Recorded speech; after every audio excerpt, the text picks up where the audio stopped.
Welcome everybody to the Fire Up Your Metabolism, the Secrets to Eliminating Body Fat, day number 7. Today we're talking about probably one of the most important topics. So how do you all feel right now though, as far as have you learned a lot? Have you had any aha moments? Have you started implementing changes? Have you signed up for your free strategy call? I believe there are slots available. My assistant made some available the other day, so I know I had a comment that there was no slots available. There should be some, so go ahead and book your free strategy call when we get done today. So before I begin, is there anybody out there that has not gotten a good night's sleep and you woke up and the next day you were more hungry than what you would usually be? And does anybody know why you feel hungrier after a night of little sleep? So most people don't associate sleep with weight loss. But if you remember over the past week, I've told you that weight loss is a hormonal thing. It all has to do with your hormones being balanced, and sleep is why. So when you think about all the things that can impact weight gain, you may not think that sleep is one of them. However, there's a strong relationship between sleep and the ability to lose weight. Sleep, more importantly, sleep deprivation, can have a significant impact on your weight and your metabolism. So what qualifies as sleep deprivation? Anything less than 7 to 8 hours of sleep every night on a consistent basis. So now you can see why we have such a big problem with sleep deprivation in our society. And it's a problem, by the way, that again, no one is talking about. No one is talking about the significance of the lack of sleep that we get. So the first thing to understand, and why this challenge has a whole day dedicated to sleep, is that many people don't know that sleep deprivation has statistical and clinical proven links to things like obesity, cancer, heart disease, hypertension, memory loss, Alzheimer's, a whole plethora of other things, including diabetes. Fun fact, one night of sleep deprivation can make you as insulin resistant as a type 2 diabetic. So sleep is important. So sleep, it's not going to really click with people, the importance of sleep, until you understand the underlying mechanisms. So sleep deprivation anyways, is a real thing in our society. There was a study published in the Canadian Medical Association journal that showed that sleep deprivation is directly related to the inability to lose weight. The test subject in this particular group were on the same exercise program, the same nutrition program. They just got different levels of sleep. So one group got 6 hours of sleep a night, the other group got 8 or more hours of sleep a night. In the study, it showed that the group that got 6 hours or less of sleep a night lost significantly less weight and less body fat than the group that got 8 hours of sleep a night. So there it is, right there in black and white. If you don't sleep, you're not going to lose as much weight as the people that do sleep enough, or as if you were sleeping. So I bring that up just to validate to you all that sleep deprivation is a serious, serious issue, especially in America, where we're all about the hustle. We're all about getting it done. So people are doing all this stuff. They're exercising their butts off. They're eating right, but they're missing one of the major parts of the formula. And I kind of call this like the Holy Trinity. So at the top, you have nutrition, because that is the most intimate way that we interact with our environment. We literally put things in our body. So then at the other end, so you have nutrition at the top. At the other two sides, you got exercise and sleep. That's how important sleep is to this whole weight loss formula. Sleep is when you get that rest and rejuvenation. So here's why sleep is so important. When you sleep is when all the work is done. It is when the assimilation of your nutrients is broken down. It's when the rejuvenation and the healing from the exercise you did. You don't get in shape, by the way, in the gym. You get in shape while you're sleeping. So if you're not getting the sleep in, you're not getting the payoff from all of your hard work. It's just crazy. So now I'm going to give you some ways to improve your sleep. And since this is a 7-day challenge, I'm going to give you 7 tips to improve your sleep. Ironic, huh? So the first, and somewhat of an intangible topic or principle is just to understand how valuable sleep is and to know how are you sleeping. So similar to day one in this challenge, it's all about being aware, because when we know better, we do better. You're not going to put much effort into something if you don't understand the utility of sleep. That is why the number one tip in this challenge was just to make you more aware and understand the intrinsic value of the food that you're eating and the methods that you have used in the past. That's why I have spent so much time explaining the nutrition aspect with you, because you will not stick with it if you don't understand what it's doing for you beyond just helping you to lose weight. You need to understand why putting protein in your body is so important. So sleep in and of itself is an anabolic state. Anabolic basically means building you up, healing, rejuvenation. When you're in an anabolic state, you are releasing more of your youthing hormones. So things like human growth hormone, estrogen, testosterone, DHEA, all of those things that make us feel better get secreted in bigger doses when you're sleeping, in particular human growth hormone. So this is sort of like the youth hormone. Kids have tons more of it than we do.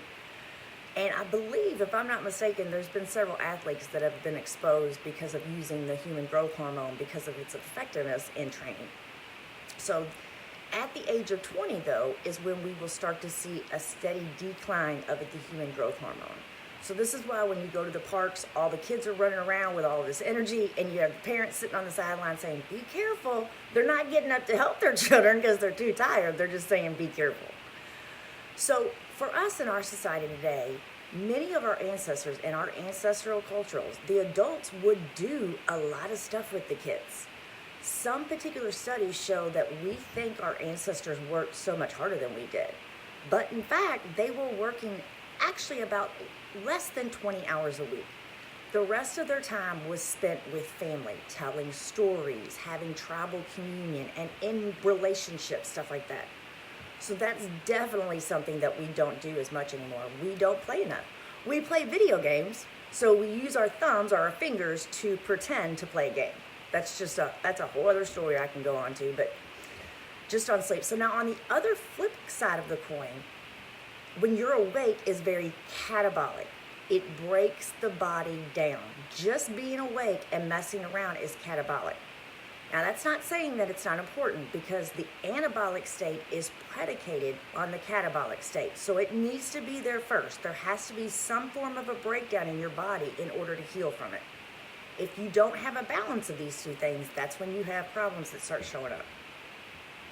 So what I want to do now is knowing the value of sleep, because it's kind of a weird thing. Like if you explain it to somebody, let's say somebody came to our planet, and you're telling them what sleep is, you're like, well, you kind of pretend to be dead, you lay there, you close your eyes. Sleep is a very strange thing that we humans do. We don't plug into a socket, but we are in fact bioelectrical beings. So sleep is where we kind of shut down and recharge our batteries. The actual definition of sleep is a natural periodic state of rest for the mind and body in which the eyes are usually closed and consciousness is completely or partially lost, so that there is a decrease in bodily movement and responsiveness to external stimuli. So what does all that mean? All that basically means is sleep is important and sleep is natural. If you're not doing it, you are unnatural. That's really the biggest takeaway, that it's part of being a human being. And if you're not giving your body the sleep it requires, you're going to intrinsically have side effects, symptoms, feedback from your body. It might be in the form of excessive weight gain. It might be in the form of migraines, depression, anxiety. There are many things associated with the lack of sleep. Now let's get into more of the tangible things that you can do to help to have your best sleep ever. So tip number 2 is get more sunlight. You know, that sounds crazy, but here's how it works. Our bodies secrete a hormone called melatonin from our pineal gland. And this secretion of melatonin is what helps us basically get ready for sleep. It's not the sleep hormone, it's the get ready for sleep hormone. And your body secretes it based on cyclical patterns that are lined up with nature. So basically lined up when the sun is rising and when it's setting. A lot of times when people come to me and they're struggling to lose weight, they're also struggling with sleep. They're indoors all day, sitting in an office, being the great desk jockey or couch potato, whatever you want to call it. And the only time they're seeing the sun is when they walk to and from their car before and after work. Sun is one of the most important things that we human beings need to access to, because of sun, all the various rays that come in our bodies. It creates things like vitamin D, which is a huge preventative, cancer preventative, and so many other factors. So, fun little fact, I'm filled with these fun little facts. People with darker skin are going to require more sun exposure, because the compounds in the darker pigmentation actually serve as like a sunscreen, so they're going to require a little bit more sun exposure. So we need to be conscious, of our sun exposure. If you're on the paler side, then work your way into it. The sun is not the issue. It's getting burnt is the issue. And that's what develops things like skin cancer. So it's well known that sun's not the problem, it's just getting burnt. So we want to increase the amount of sunlight we're getting during the day and decrease the amount of light exposure we're getting after dark or after the sun goes down. But what do we do all day? We sit behind screens. We generally get sunlight when we're maybe looking out the window, which is not direct sunlight, by the way. And we get it when we're walking to and from our car, which, by the way, is not even the optimal sun rays. I think the optimal sun rays is between the hours of 10 and 2. I'm not sure on that. Don't quote me on that. So then we go home after we've been sitting behind our computer screens, and when our bodies start to accentuate to the darkness and get our circadian rhythms going, we light up the whole house. Whether it's lights, TV screens, computer screens, we light up the whole house. So tip number 3 to get your best night ever sleep is to give yourself a screen curfew, like an hour. So here's why. You probably seen before, you're driving down the street and you see this blue light coming out of your neighbor's house. Well, you don't realize it while you're watching TV, but that is the blue light ray spectrum that's coming from a TV. It's a particular spectrum of light that we're seeing. This is one that really causes sleep issues with your sleep patterns. So things like your computer screen, television screens, iPad, even your smartphone is releasing these blue ray light spectrums that tells your body to release more wake up hormones. Again, it's all a hormonal thing. So it will increase the production of hormones such as cortisol, which is the stress hormone. It's the anti-get ready for sleep hormone. And it just throws those patterns off. We need to be conscious of these things because they are affecting us, guys. They're not natural. Our ancestors have not been dealing with computer screens for thousands of years. I'm not saying to avoid them completely. I'm just saying to give yourself a curfew so that it doesn't interfere with your sleep. Even though your eyes are closed and you might not consciously see the light, your skin actually has receptors all over the skin. So if the light is touching your skin, it's penetrating and it's signaling to your central nervous system, hey, it's time to be awake. So it's releasing all those hormones. And again, we want sleep so that it can produce the hormone leptin, which is going to decrease our appetite and control our hunger. So what I tell people is if you're really serious about getting a good night's sleep is to just give yourself a curfew. So just say at 9 o'clock, I'm not going to watch TV anymore. I'm going to turn my computer screen off. I'm either going to play with my kids, read a book, talk with my wife. There are going to be extenuating circumstances. I totally understand that. So in the event of those extenuating circumstances, tip number 4 is to use a blue ray blocker, a blue light blocker. What I personally use on my PC, I got it from Amazon for like $20. It's just like a plastic screen that goes over the computer screen. Now, more ideally is to get an app. Like I have an app for my smartphone. So what it does is as the sun starts to decrease, it turns that blue light into a yellowish light. So it's a little different, but I mean, you can still see your screen, everything's fine. And it changes with, like if you change your clocks, it will change. It all is based on the sun rising and setting. So as the sun starts to set, your blue ray will switch to a yellowish ray. I'm still looking into what I can do for my TV, because I am one that watches TV before I go to bed. So all I'm saying is give yourself a curfew. If you have extenuating circumstances, use the blue light blocker for times like that. But just get serious, guys, about your sleep. It's important. You put all this work in the gym, you eating the right foods, you need to get the third element, which is sleep. So that leads me to number 5. The best sleep ever that you can get is to have a caffeine curfew.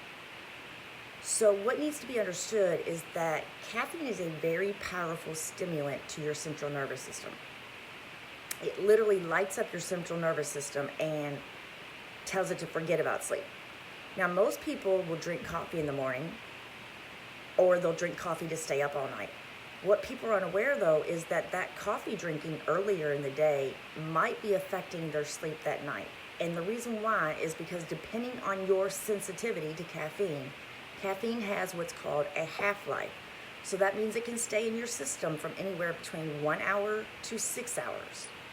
So that could mean that if you have a 6-hour window, it's a rather complex mathematical thing, but that could mean that if you are very sensitive, that caffeine actually stays in your body for 24 hours. So there are going to be some people that need to eliminate it altogether. Now, I have many times heard people say, I've said it myself, I can drink caffeine and go right to bed. You can, but your quality of sleep is not going to be the same. And that's what's important, is the quality of sleep. We want to get into that REM, that really deep sleep. So give yourself a caffeine curfew. What I tell most people is 4 o'clock is usually safe to say. Now, keep in mind with that caffeine half-life that I'm talking about drinking 1 cup of coffee can have the effects of 1 to 6 hours. If you drink 4 cups of coffee, that's obviously going to have the effects of 4 to 24 hours. So again, keep in mind that your caffeine earlier in the day is going to affect your sleep. Eliminate caffeine at around 4 o'clock is what's normal for most people.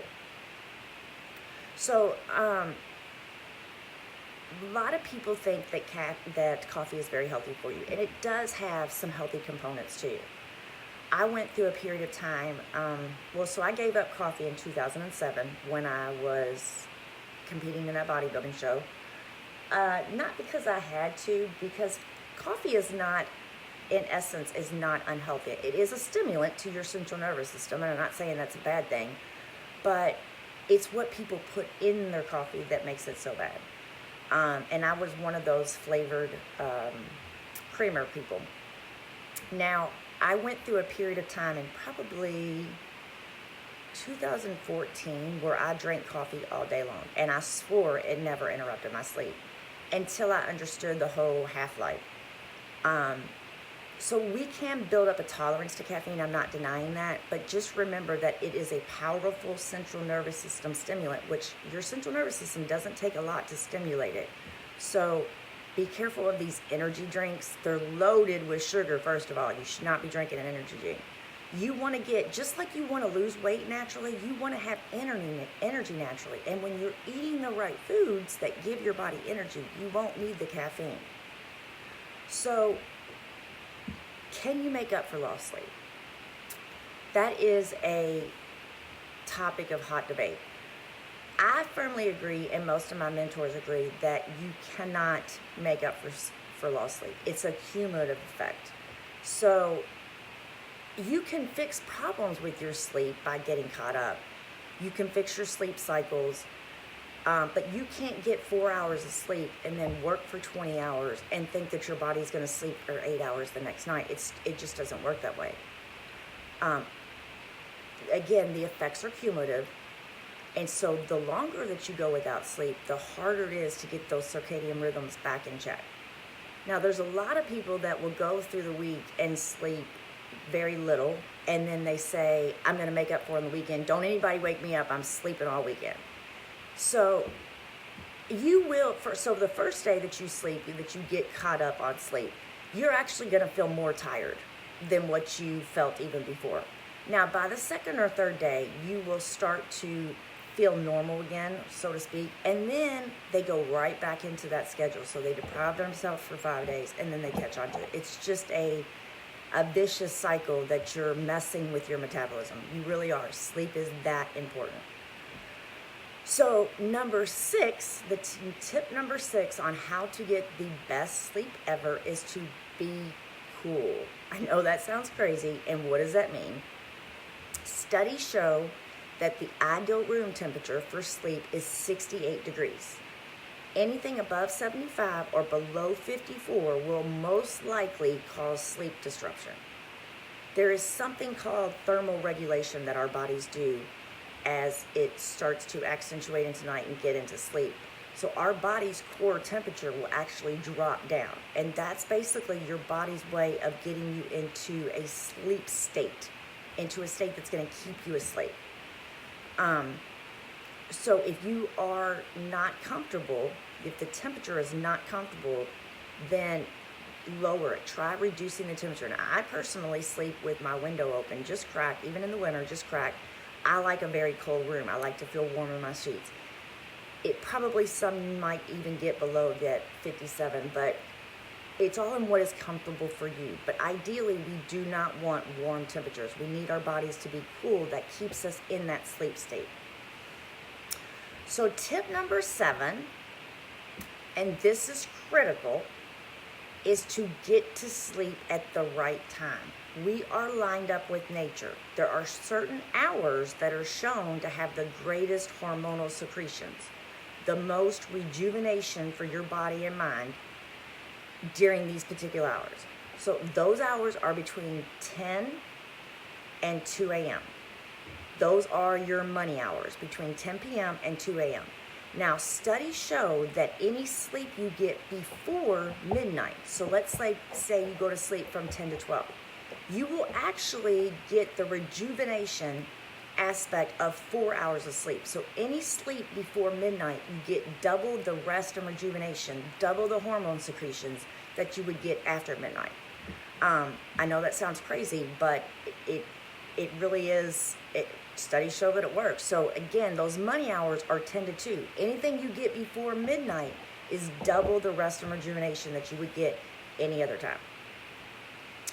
Now, the first couple of nights when you're trying to do this, it might be a struggle, but give your body a chance to accentuate with it. Your body and brain loves cyclical patterns. That is how we learn. So just try it out. People have these absolutes, like I have to watch TV when I go to bed. I just have to do that. But it's not so much what we have to do. We're just mismanaging ourselves. We're not mismanaging time, because you can't manage time. We're just mismanaging ourselves. So just try it out. If you implement these strategies, know that it takes about, or studies say it takes about 21 days to form a habit. Different studies show different amount of time. But just know that when you're starting this sleep pattern, things may be going good. At day 10 to 14, you will self-sabotage. The wheels will come off. But if you stick through it and don't give up and really make sacred what you're doing for yourself, you will tell a difference. So you will self-sabotage about 2 weeks in. You will self-sabotage. Stick with your pattern, get back on track, and you will see a major difference. So another little fun fact I'd like to share with you, 1/3 of all the fat that you burn is actually done in your sleep. So that's why it's so important. If you're doing all this work, if you're exercising, you're eating the right foods, you need the final frontier. You need the sleep. A couple other little fun facts I'll throw in there. 84% of the fat that you expel through the body is actually through your breath. The lungs are a huge elimination organ. And if you think about it, we do most of our deep breathing in our sleep. So it makes sense that you lose most of the weight in your sleep. 15% of our fat loss is through urine and sweat, which is why you will hear of jockeys going and sitting in a sweat box. It's a quick method, but it's water weight you're losing. You're just losing water weight. You're not losing fat, you're losing water weight. So you don't really have any growth work for today because the challenge is over. I would encourage everybody to take a look at your sleep pattern, maybe even journal about it. What time did you go to bed? Did you have any screens on? What time did you wake up the next day? How did you feel? Keep a journal of it, because if you don't know, if you're not aware of what your sleep patterns are, you're not going to do anything to fix it. You need to know what your current level of quality of sleep is. I have found, I think you all remember earlier in the week, it was the day about protein, I believe. I did not get a good night's sleep, and I was so foggy, all over the place, didn't have the energy. So sleep is vitally important. We don't get enough of it, and then the next day we run to the coffee to give us energy to keep us going throughout the day, which all has that half-life, so it's interfering with our sleep that night. So sleep is vitally important. So I'm curious, tell me in the comments, who here gets or not who gets a good night's sleep, who here doesn't feel they get a good night's sleep? Do you wake up in the middle of the night? Is it whether to go to the restroom or because of the kids?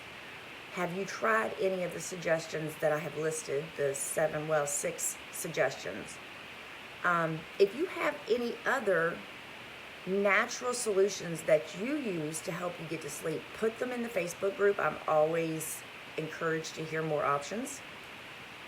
What do you do that helps get you? Do you have a sleep pattern? If you think about it, when we're young, our parents really get us in that routine of getting ready for bed. We usually are not watching TV. Or me anyways, you're in your bedroom, you're kind of relaxing yourself, calming yourself down for a state of sleep. So we're trained that way as kids, and we go to bed based on when it gets dark out. It's dark, it's time to go to bed. But as adults, we just totally throw that out the window. So sleep, guys, it's part of the Holy Trinity. You got nutrition at the top, exercise, sleep. It's so vitally important. So please keep a journal. Figure out how you're sleeping. It could be the missing ingredient. You could be exercising, doing everything you're doing, but you're just not sleeping enough. It's quality sleep. You need quality sleep. So, drum roll for the winners, the big reveal of the prize winners for this challenge. So, in third place, so the winner of the $500 Red Pen Food Journal audit is Amber Lewis. She is the winner. Thank you very much for participating. The second place winner that is going to receive 2 weeks of one-on-one coaching valued at $750 is Jennifer DeVault. Congratulations. And now to the grand prize winner. The winner of 1 month of one-on-one coaching valued at $1,500 is, and I'm going to probably butcher this last name, so I apologize in advance, Nancy Hinoho? I don't know. You probably know who you are. You're listening. I will be reaching out with you three and getting in contact so we can set up some coaching sessions. But I want to say congratulations to everybody. Congratulations for sticking in there with me for 7 days. I appreciate your feedback. I appreciate your participation. I hope you got a lot of value out of this. I hope that there was at least 1 to 3 things that you can take from this challenge and make some improvements for your 2021. That's my goal. I want your next year New Year's resolution not to be the same as this year's New Year's resolution. So tell me in the comments below if you got some valuable information from this, if you've learned some things that you can take and implement into your life. I'd love to know your feedback on that. That is the whole reason why I did this challenge, in essence, is because when I offer this challenge again, it will probably be a paid challenge. So I really want your feedback as far as whether the information resonated with you. Is it something that you have been informed of in the past? Is it something you've tried before? I just really want your input on, is there anything else that I can add to it that I didn't cover? So like I said, many of you all will be able to take this information and run with it and have great success. And if so, congratulations. But some of you are going to need some assistance in actually creating the action steps to implement all of these steps in your life. And that is why I'm giving you the free strategy call. So sign up for a 30-minute free strategy call. It is free. And it's just we're going to evaluate where you are. What have you been doing? What is your goal? What do you want a year from now? And we're going to create the steps together that's doable, that you can achieve the results that you want. So I'm curious as I wrap up if anybody has any other questions. Now, I will say that there is one topic area that I did not cover, which is pretty important, but in my defense, when I created this challenge, it was already a 7-day challenge, and I didn't want to add an 8th day. However, having said that, I have no problem going live tomorrow at the same time and covering the topic that we didn't cover, which is fats. Now, the reason I didn't cover it is because fats should not make up the majority of what you're eating. They are important. It is also important to know that just because you're eating fat does not mean you're going to get fat. That is just society's pressure we have put on it. Remember the study done in 1967, the sugar industry paid Harvard to say that fat was directly associated with heart disease. So we have a huge misconception in society about fat. So if you all want me to, I will go live tomorrow and cover the fat material or the curriculum for fat that you all need to know, the fundamentals of it. Just let me know in the comments. Otherwise, I assume you all are good with this challenge. Hopefully everybody has made their strategy session, has signed up. If not, do so today. Again, congratulations on all my winners. Nancy, I'm not even going to try to pronounce it, Nancy. I'm sorry. I'm not going to try to. I also want to thank you for inviting so many people into this challenge. I really, really appreciate your help. And then Jennifer Duvall and Amber Lewis, I will be reaching out to each one of you to set up a time for us to discuss our starter coaching, or Amber to get your food journal from you. So start it now. If you haven't, start it now so you can give me a whole month's worth. Anybody else have any other questions, put them in the Facebook group. I'll be happy to answer them. This Facebook group will stay open for a couple more days, 5 days probably at the most, and that is just for those people that have not got the opportunity to watch the challenge videos yet. They can get caught up. I want to give everybody the opportunity to watch it. It was a free challenge, so you should get the opportunity to watch it. So probably keep it open for 3 to 5 days after I end. So today is the ending, unless you want me to go live again tomorrow and cover the fat topic. Just let me know in the comments. I have thought about full disclosure, and when I say full disclosure, it's kind of like automatic forgiveness. Like, you got to give me automatic forgiveness because I'm telling you full disclosure. So full disclosure, I really meant to go through and watch all of the challenges yesterday that I've done and then compare them to my notes, because I know each and every day I have forgot a ton of information because I go off on my little tangents and forget to look at my notes. So I know I have forgot a ton of information. So I had thought already about doing kind of a wrap-up summary, just things I possibly left out for tomorrow. But I will go first and do a topic on fats if you want me to. So just put it in the comments, put it in the Facebook group. Congratulations again to the 3 winners. Congratulations to all of you for taking a step to have a better health, better fitness, to not have the same goal you have last year, and to not have be at the same New Year's resolution next year. Thank you for participating, for giving me your feedback. I look forward to working with you all in the future, and have a rest of your day. Have a fabulous day. Thanks, guys.